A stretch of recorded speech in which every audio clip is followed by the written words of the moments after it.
बाबा गॅस मिळत नाही, काय करायचा? खराच काय?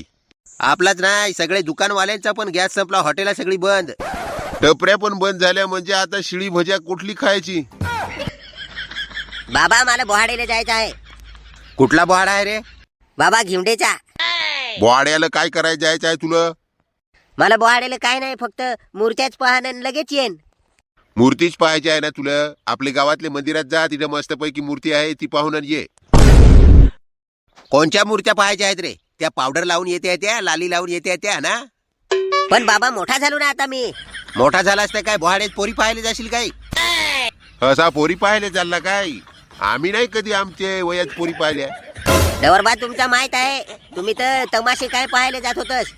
अरे बाबा, तमाशामध्ये सुंदरी राहते नाचणारी, त्याच्यात काय एवढं नाही. डवरबा बोहाडेला पण काही नाही, नुसती गर्दीत राहते. फक्त असा चालता चालता एखाद्याला हात लागला काय तहा, नाही तर दुसरा काय मजा नाही. वा रे वा, म्हणजे ही कामं करायच्या तो काय? गर्दीत चास मारायचं तुझा काम आहे?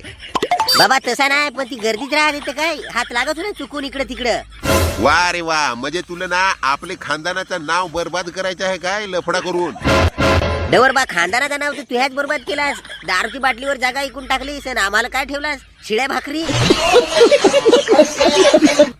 शांता, जास्त बोलच नको, नाही तर जी जागा आहे ना शिलकची ती पण विकून टाकन, मग मरण मी. डवरबा काय ते लगेच मनावर घेतलास?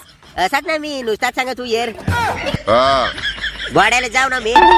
जायला जा बोहाड्याला, पण जर एखादी पोरीशी मॅटर केलास आणि मला जर माहित झाला तर ही बाबाची काठी आहे ना, ती तुझे बोच्यात भरीन.